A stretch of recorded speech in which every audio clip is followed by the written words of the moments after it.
Okay, thank you for introduction. Yes, I will talk in English, but I understand Russian, Ukrainian, and I can speak a little bit in both languages as well if you need to ask me questions. So, and thank you for the invitation, first of all. So I was really blessed to accept this invitation and to tell you what we are doing here. And of course, Yuri Sergeyevich is my advisor, first advisor, and I will remember him for the rest of my life. So I need to share screen, yes. I tried to do this. Yes, share. Good. Do you see my screen now? Yes. And now it's okay. Thank you. Full screen? Yes. Okay, good. Okay, so first of all, yes, I just repeat my title. It's a little bit different, but it doesn't matter. So it's basically we are doing a lot of synthetic and the biopolymer composite materials, and we are doing this at Georgia Institute of Technology, and I'll show you what is this. Not everybody probably knows this. So this is my group a couple of years ago, before COVID. So currently we have also like about 14 people. We are doing a lot of research supported by the different agencies here in US, and before I'll start doing this, let me convert this to pointer to be sure that I can show you. Okay, see my stuff. Okay, so, and we're located, as I told, my group is called Service Engineering and Molecular Assemblies Group. So, and in School of Material Science and Engineering, it's pretty broad department with a lot of different things, probably 1/3 about soft materials, polymers, and biopolymers. Now, this is beautiful Atlanta, skyline of Atlanta, our city. This is how it looks like, approximately the same place at night. And overall, we're located in Atlanta, Georgia, what I told is the capital of the Georgia, southeast of the US. Very convenient location, so it's only 4 hours driving to Atlanta coast and 4 hours driving to Florida coast as well, and a couple of hours driving to Tennessee for downhill skiing if you want. This is how Atlanta looked like in the daytime from Piedmont Park. It's a beautiful park in the middle of the Atlanta. And this is Georgia Tech. It's a campus. We are located directly in the center of the city in Midtown. It's called so-called Midtown. Coca-Cola headquarters right here, the southern border of our campus. Our building is a building for so-called molecular science engineering building. It's a chemistry and engineering mixed of the people who work in nanotechnology, nanosciences. Georgia Tech doing pretty good overall. We have 6 schools. It's the largest engineering college in US. It's like Polytechnic Institute. Of course, engineering is it's a major college in this university. We don't have medical school, we don't have law school, for example. Yes, it's different from universities. We have about 16,000 students in this college, including 9,000 graduate students. It's PhD students, yes. We're graduating about 400 PhD a year overall. It's the largest program in the US. And we are ranked pretty good overall in like within top 5, around top 5 in US. And the materials particularly, so we are fighting with MIT and Illinois for top 3. Like a couple of years ago, we were ranked number 2 in the country. Yes, sometimes can be a little bit lower because Berkeley and Illinois are pretty good schools as well. So, but it's next to impossible to kick out MIT, of course. So what we are doing here? We're still doing a lot of synthetic polymers. The major focus in the past probably 4 years, it's a bio-based, a bio-enable, a bio-inspire, a bio-mimetic. So why we are doing this? Because we're expecting to have in composite nanomaterials added strengths, in addition to elasticity, biodegradable properties as well, and of course, friendly processing conditions like mostly it's a water-based. Of course, we're looking for materials with added functionalities, not just polymers or biopolymers, but we're looking for ability to add up conductivity or color appearances like photonic properties, responsive behavior, light emission, and so on, self-healing, for example. So different things you can find in this field, they're called biomimetic, bio-inspired, hybrid biocomposite, and multi-scale complex hierarchy.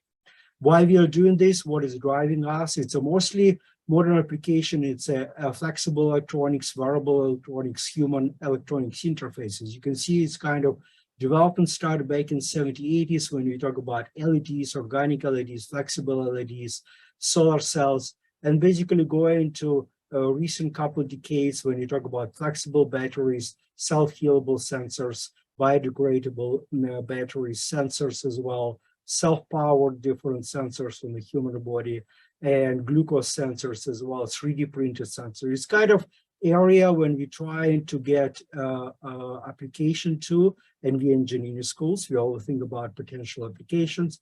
And for this kind of applications, in contrast to structural applications, when you need mostly strengths, you have to be able to handle somehow other properties of the polymers, biopolymers, and composite materials related to these applications.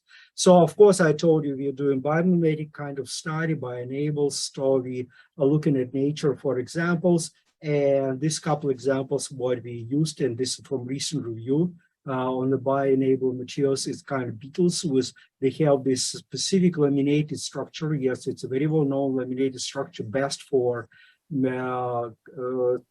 toughness performance, very well-known example of the clay particles nanocomposite, but it's also if you organize them with Bragg stacks, they have indecent photonic properties, so-called structural colors. There are no dyes here, they're structural color, they can change color appearance because of the stacking periodicity of these Braggs. The same kind of examples you can find in plants, you can see the same multi-layer structure, beautiful colors, in all these cases, they are not, again, they're structural colors. They designed because of the presence of Bragg stacks and interference, how it's shown on the left side, interference of the light, not because of the presence of dyes. For example, what we did a lot of was silk fibrils with extremely high toughness. We've been working on these silk materials for a while, but I'm not going to talk about this today. So we're kind of phasing out this stuff. Why it's important type of the application. If you look at this HB plot in terms of the toughness and strengths, not just strengths, but toughness of the materials are important. Toughness basically can be low even for very strong materials because of the brittleness of materials, yes. This is HB plot for our critical review in Nature Materials. It should be published like in a couple of weeks. I just worked on the proofs last week. And if you look at this HB plot, you can find out that engineering ceramics, extremely strong, problem with the toughness, yes, they're in this corner. Then you're talking about engineering metals, so the best examples, high entropy metals, for example, engineering composite materials. So talking about fibers, this is a range for fiber materials. Talking about fibers examples here, engineered polymers here, or elastomers here. Yes, you can see that engineered polymers, they occupy this range, like strength as ultimate strength, so Young's modules will be around a couple gigapascals, toughness around 2 megapascals per millimeter squared. Yeah, so, and if you can see that what can be achieved with the biological materials, of course, in combination, you can see chitosan materials type, silk fibers materials, CNC cellulose nanocrystals materials, yes, graphene oxide with the cellulose nanocrystals materials, clay composite materials here. You can see that basically these types of materials can be competitive with the engineering metals, engineering composite materials. It can stain in terms of high toughness and high strength, can be done much better than traditional engineering polymer materials. Yeah, this is the reason why we're working in this type of the composite, try to mimic the organization of the natural materials. Even when you talk about elastomers, you can see that basically we can cover some areas related to hydrogels, elastomers. If you work like in this case, silk with graphene oxides, for example, you can make them stronger comparable with elastomers. This is overall view on the different types of composite materials. If you want to take a look in a couple of weeks, it will be available in Nature Materials. So what do we use in our study? This is a couple key figures from our recent review in 2018 and 2020 as well. So different types of the biopolymers, polysaccharides, mostly we use nanocellulose in my study. Proteins, silk, what I told you, we use a lot of silk. We don't work with collagen until recently. And DNA and different type of stuff. You don't work with DNA much, a little bit only. Synthetic materials can be carbon nanomaterials strong. It's graphene mostly, carbon nanotubes as well, graphene oxide, nanoclay particles, and metal nanostructures like nanosphere, nanorods, quantum dots as well. So they can be organized with controllable assembly, different types of assembly, including 3D printing, you can make biopolymer composites, and in the end, you can make robust, functional, and friendly materials for drug delivery, for energy delivery, for lightweight structural component as well. So it's another kind of representation that give you a little bit more details on the difference between silk and collagen and nanocellulose. We are mostly talking today about this type of materials, nanocellulosic materials, very well known, and we don't work with, as I told you, with DNA, just trying to do something. How do we make this nano-laminated materials? This is basically example what we did with silk fibrine and graphene oxide, trying to build them. You remember these break stacks in nature. So make them highly organized laminated materials. Can be a combination that you can have inorganic carbon materials, in this case, embedded in silk, or we can have them like silk fibrines, in this case, embedded as a part of the structures, as in this case, as type of the glue. You're doing different versions of layer by layer assembly. It can be deep coating, spin coating, spray coating is a classical example when you're basically using processing layer by layer, or we can use also so-called one-spot assembly, vacuum filtration, when you can, or mixing, co-mixing of different components in the suspension, as well as the different types of the coating. This is a variety of different processing conditions we try to use to make these types of materials. Couple examples of what we are doing there, yes, and I told you that I'm going to talk about polysaccharides, nature of polysaccharides, and we are talking about cellulose nanocrystals, how they look like. So chemistry, very simple chemistry, very well-known chemistry. You have to do hydrolysis of your wood pulp to make them individual nanocrystals. Source chemistry, hydroxyl groups, a bunch of hydroxyl group, carboxyl groups. Depending upon hydrolyzation, you can have carboxylic groups, you can have sulfate groups as well. So how they look like, they're really rod-like, needle-like structures. You can see a couple 100 nanometer lengths of the structure, diameter only 3 nanometers, very high aspect ratio, very rigid, very high aspect ratio. And also, if you look at them, extremely high elastic modulus. This one of the interests, 200 gigapascals. It's much better than any steels. Yes, it's comparable to the silk fibers, for example. So they look like, or they also have unusual section that if you look like, it's like cross-section of these individual fibers. The amphiphilic, they have hydrophobic because it's a packing of the different groups and the sticking out of different source groups here. The amphiphilic, the hydrophobic phase, hydrophilic phases, yes. The amphiphilic, plus when they pack together, because of the partial twisting, they form so-called twisted structure, helicoidal structure, yes. They call chiral pneumatic structure as well. And this is example of what's happening. It's basically classical chiral pneumatic structure. They don't pack like this. They have to pack with twisted structure about 6 degrees per layer, and they form helicoidal structure. And the pitch length, this is the pitch length of the structure, is around 300-400 nanometers, meaning that they have a color appearance, they have photonic band gap, the selective reflection of light. This is a nature of their color appearance if you make them bright in the helicoidal structure from liquid crystal suspension.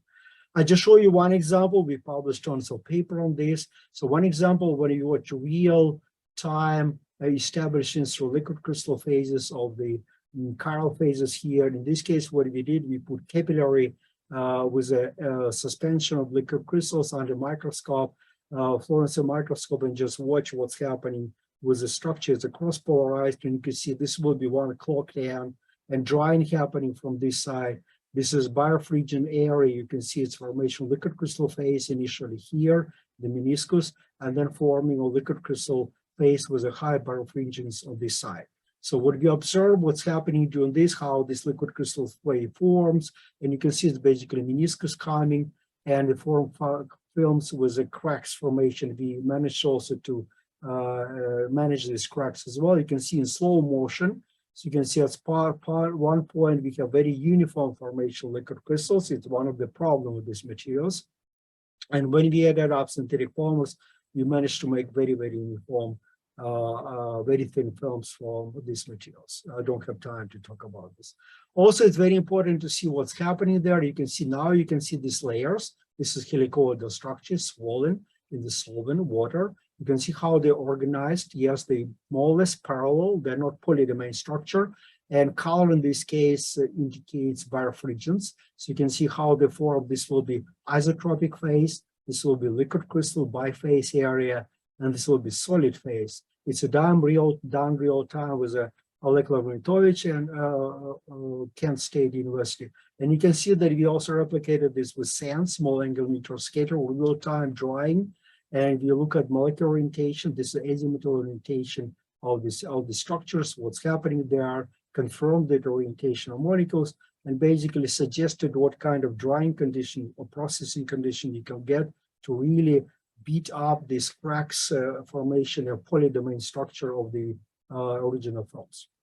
So this is just one example. What we are doing then, another example, and I'll show you an Ashby plot. There are a lot of examples with graphene oxide. You know that it's a very thin, very flexible structures, only 1 nanometer thick structure with extremely high elastic modules, around 1 terapascal, 250 for graphene oxides.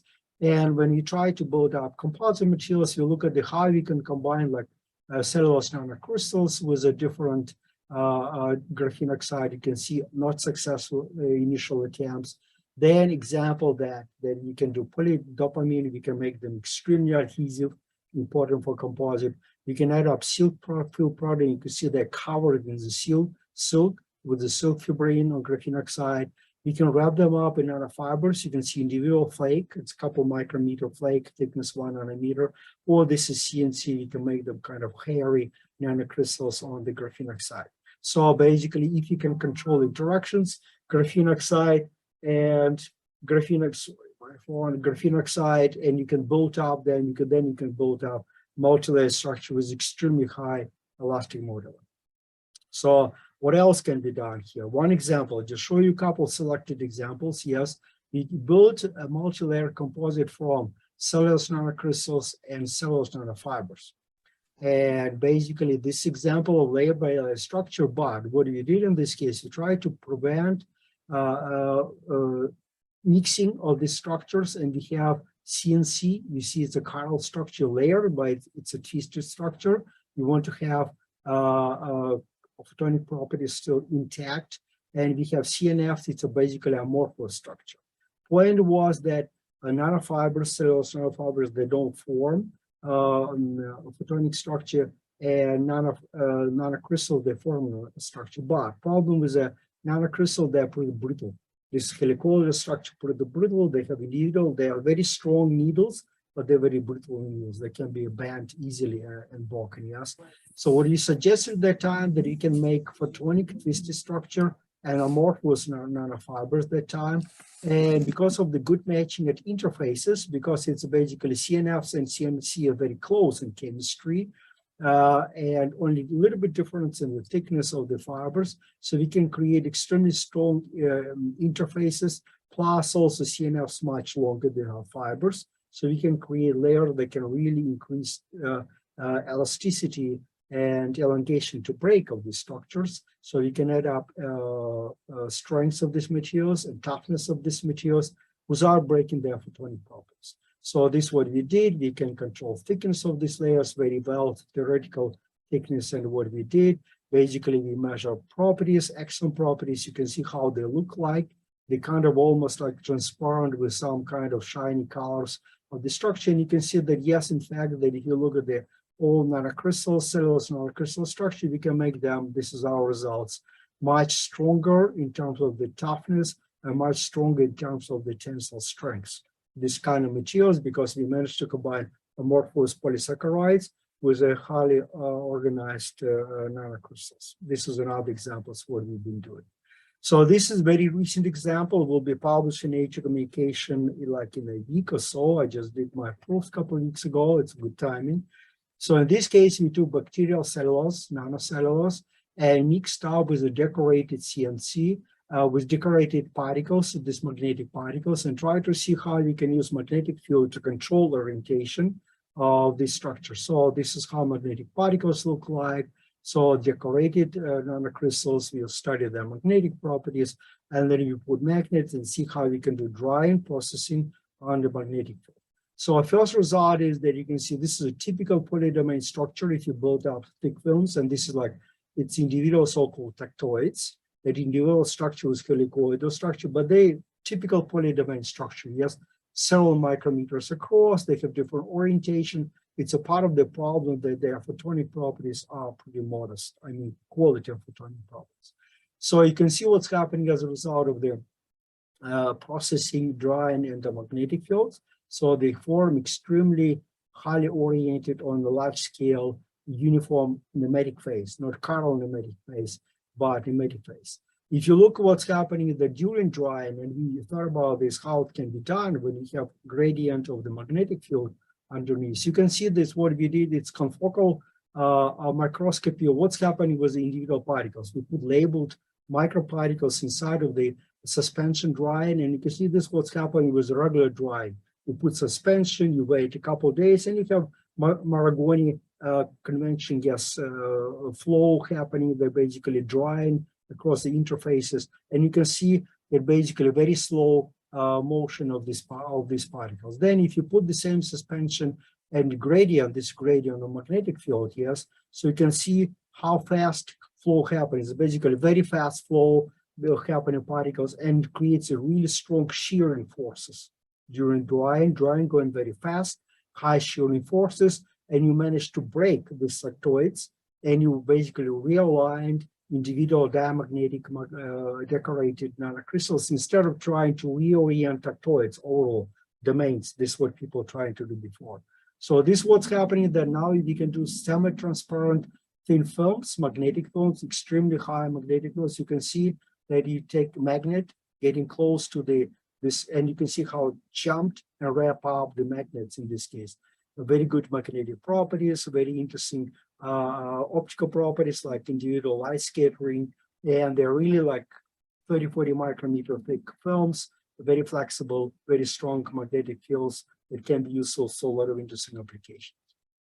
So basically, this is a summary, brief summary of what we are doing here. Yes, guys, I try to kind of make it pack and just focus on last few years of what we are doing in my group. But overall, I would like to, of course, appreciate that this is a symposium on the 95th anniversary of Yuri Sergeyevich. So I remember him well. So I joined Institute back in '78, long ago. And that time I was a part of became a PhD student at Institute at Department of Physical Chemistry of Polymer, and Yuri Sergeyevich was the head of department. I still remember my first meeting because it was a big deal for recent graduate from physics department at National University to meet with academician. It's really appreciated. It was a big department at the time, but we had a spur meeting. Tamara Tianfeevna was in charge of this meeting with Yuri Sergeyevich, talking about who we are, where we came, what we're going to do. I was assigned a Shula group at that time, and then it became a separate polymer physics lab. And then I got my PhD quickly in 80, and then Doctor of Science in 88. Then in 88, I had to move to a different place and became head of molecular structure, Institute of Bioorganic Chemistry, another great guy, Kuhar, hired me at that time in 89. It didn't last a lot, so I moved to different places. Since then, I started doing liquid crystal polymers. I still doing polymers. He's still doing synthetic polymers. He's still mixing up biopolymers, synthetic polymers, trying to make ternary and high-level composite materials. We do a lot of biopolymers, like I discussed with you, composite, nanocomposite materials. That's very important. And of course, it's always, this was basically, I remember learning at that time that interfaces are critically important. Even more important now in my study, because you work with the nanomaterials and you know this principle, yes? If you handle like graphene oxide with 1 nanometer thickness, and you have cellulose nanocrystals with only 3 nanometer diameter, so it's a basically specific surface area of your interfaces getting predominant. So bulk properties of materials are less critical because 50% of your materials interfaces. What's happening interfaces, what's happening interaction, do you have an intermixing, do you have interfaces? Is really critically important. So this is basically based on what we are doing here. Doesn't matter what kind of materials we are using this. And this is what basically was brought from the first days on the work in the Department of Physical Chemistry. This I also wanted to share with you. Yes, I told you, yes, This was National University. This is kind of my productivity overall over all these years. So that's joined Institute of Microbial Chemistry, yes, making like 10 papers a year, still there. It was Ukrainian part of my life. So then 2 years of the Germany when I moved after a Doctor of Science degree in Marburg University and then moving to US in Akron.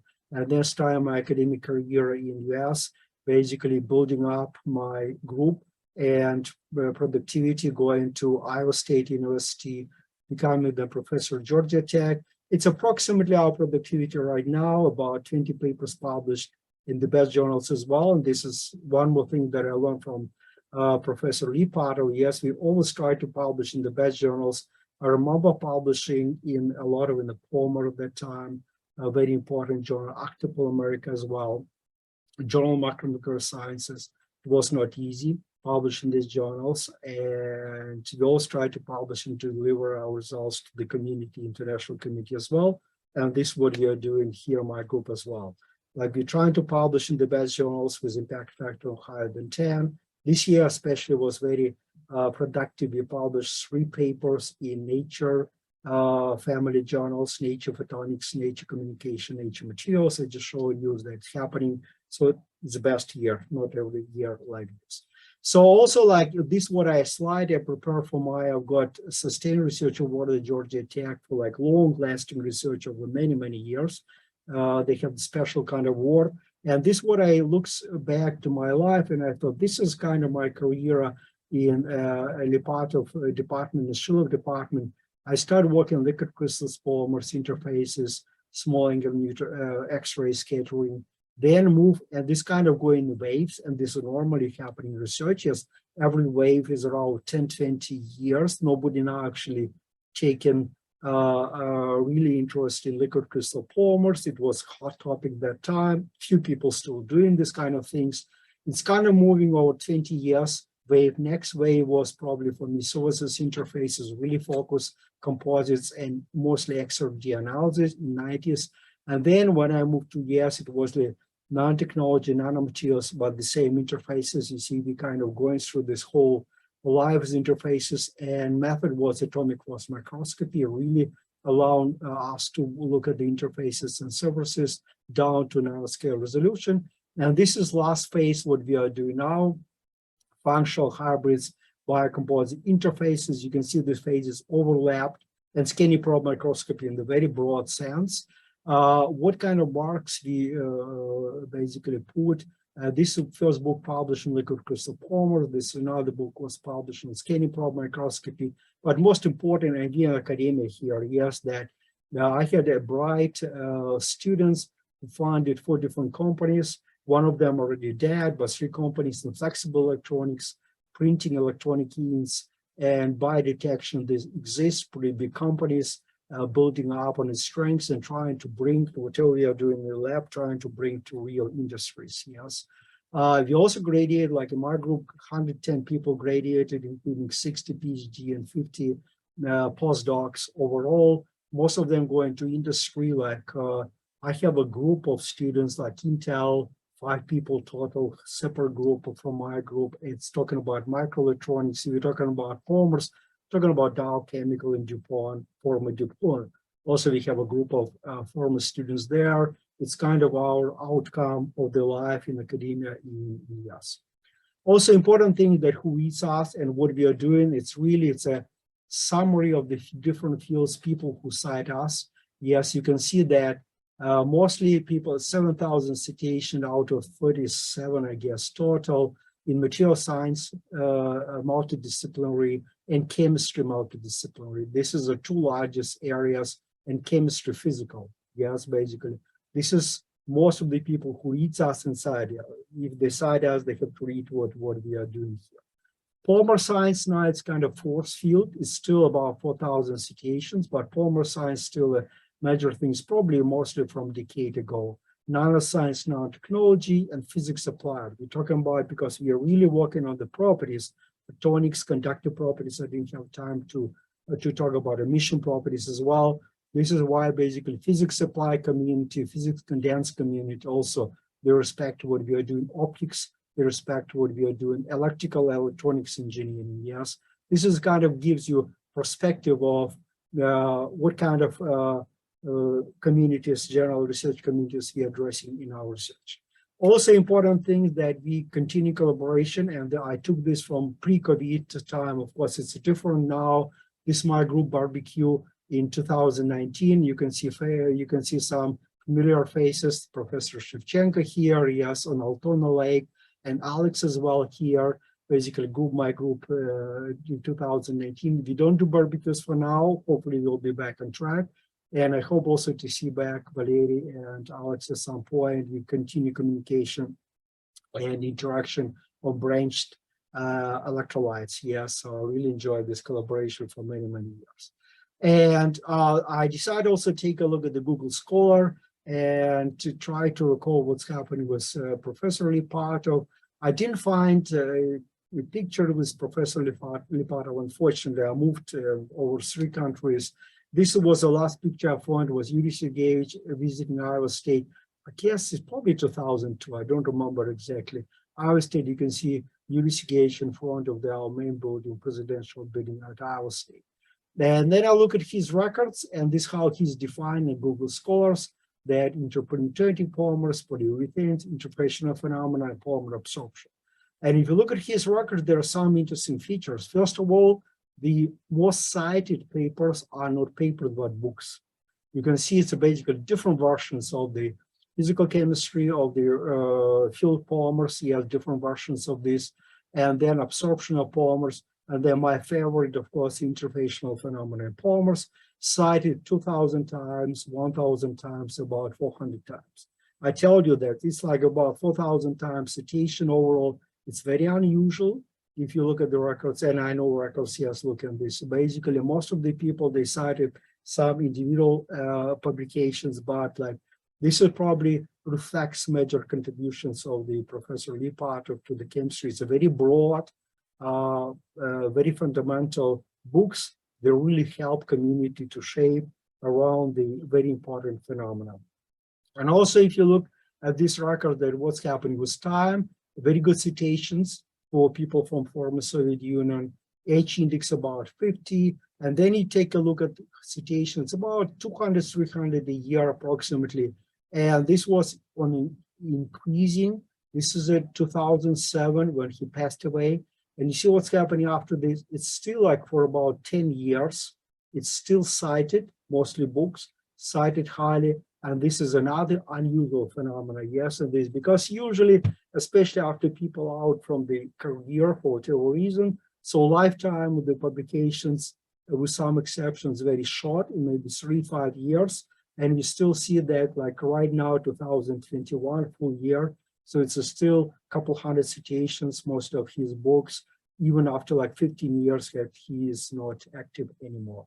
So this is a very interesting feature. And this like he managed to put very general fundamental books, textbook kind of stuff with the community that still has value, even like right now after 15 years after he passed away. And in the end, I want just to tell briefly about how we support Ukraine. War in Ukraine was really, really crazy event for us here. You can see this is what we are doing in Atlanta. It's anti-war rally in Atlanta, downtown Atlanta. It's a February 26th. Yes, remember, it's 2 days after war started in rally in Atlanta. A lot of people from Russia, Ukraine, and Belarus are supporting. My favorite, of course, poster is this poster, this with this particular woman. I don't know her because there are several hundred people there. It's a relatively small community in Atlanta, but still there. You can see some Belarusian flags there. You can see Ukrainian flags there. So we keep supporting Ukraine, and you see what I personally been doing. Of course, we organize donation to Ukraine, to army and refugees in department. I ask all my students, postdoc students who are professors now, to organize donation as well. We donated a lot of money to Ukraine army and refugees. I personally organized pretty quickly. It was published in March 17th, like 3 weeks after the beginning of war. It's a letter from Russian, Ukrainian, and Belarusian scientists who are here in UK, working in UK, Canada, and US. So published in Chemical Words and put on the website and delivered to a U.S. presidential office and Congress in U.S.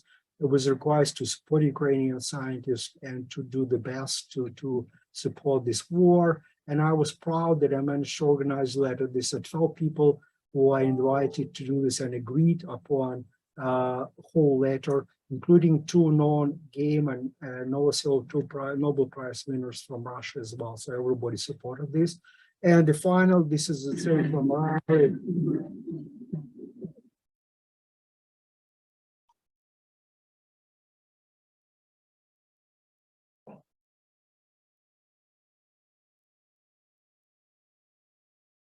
So it's from 26 years February. There are a couple more or less after this. Basically, a slogan what they tell is USA protect Ukraine, and it seems that USA doing not bad. So probably Ukraine need a little bit more HIMARS and some other stuff. F-15s will be good.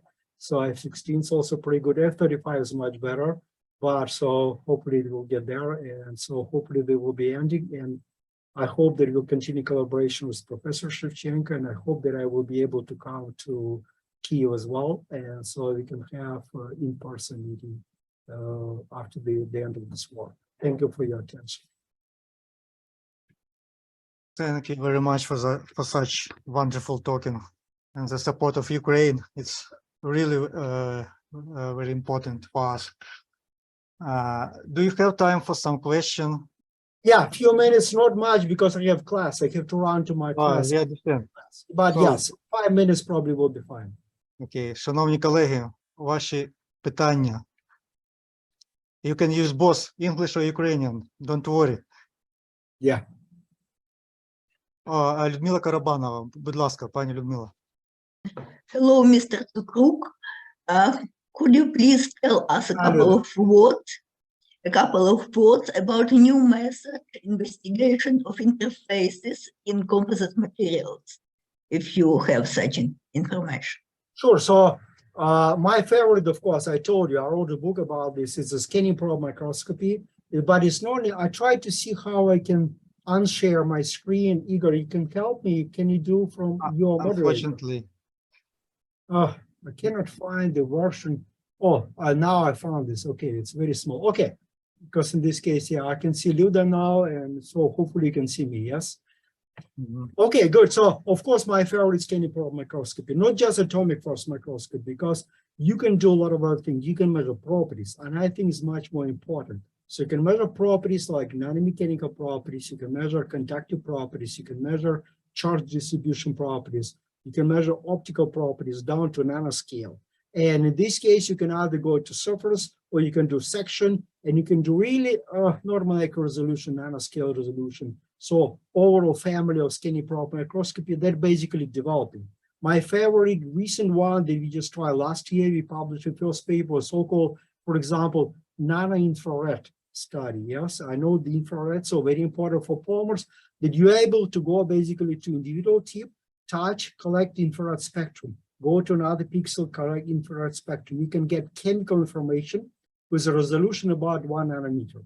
What we observe for NIPAM structure, that we can basically recognize NIPAM versus a coarse, polyester coarse with this kind of style. It's basically, you can imagine that infrared, normal, big piece. Then you go in micro-infrared, when you go do micro microscopy, and then you have nano-infrared, you go down, you basically can identify chemical composition of individual molecule, individual nanoparticle. This is most exciting what we've got in the terms of microscopy, yes.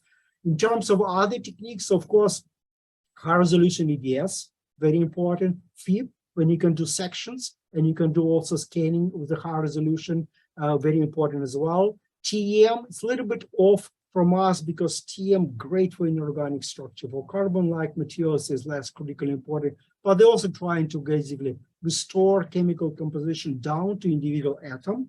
It's impossible. You burn your samples in polymers. This is a kind of trend. People trying to understand not only topography, but properties and composition of down to individual group, down to individual nanoparticles. This is what I think is most exciting on interfaces. Whatever I remember a lot of schematics, so if you draw from X-ray, for example, that you have to draw the schematics. Now you can basically visualize this and you can prove, yes, what's happening in interfaces. Thank you very much for a nice answer. Будь ласка, ще питання. Якщо можна, я спитаю дуже два коротеньких питання, українською спитаю. Sure. По-перше, мені цікаво, чи можна ваші ці біокомпозити використовувати, наприклад, в наномедицині, наприклад, як, не знаю, ферменти, enzymes, like enzymes for antioxidation of some properties. Це перше питання. І друге питання відразу.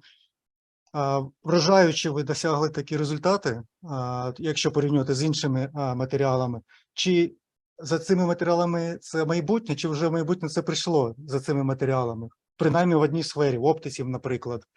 Тому що дійсно вражаючі результати, якщо порівнювати, ну, ваші графіки, ми бачили, що ви досягли таких результатів. Дякую. So it's not just me, it's a whole community, yes.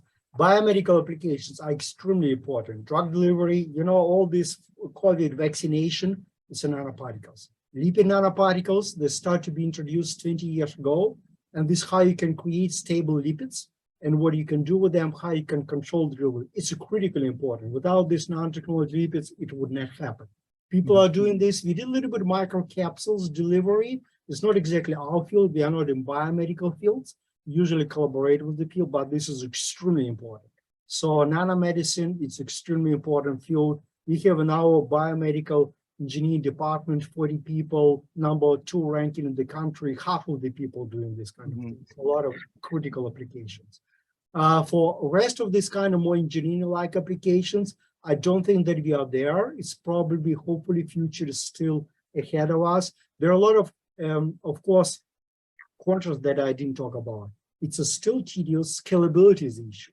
How you can make them large scale, yes. How perfect they are. It's a still issue. That how you can do this. Yes, this is why we're trying to kind of move to something about like DNA, for example, great materials, but you can deal only with a nano milligrams or nanograms of the DNA. Question is, if you want to put this on human brain to help to cognition, for example, you need much larger scale. Scalability is a huge issue in this field, yes. So it's still coming, or like in the future, like robotics, micro-robotics, it's important things, lightweight, but they kind of mimic brain, and you can do a lot of things that you can do for optical communications, for example. But this is the future, but this is a good, yes. This for us, we start doing this like 10 years ago, and normal cycle is like about 20 years normally. So after you go into applications, it's kind of too late for academia to handle this anymore. After this, you just have your students making their companies, starting their company startups, and they continue to real life application. This is what you have 3 companies originated in my students groups. Okay, I see. Thanks. So, any questions?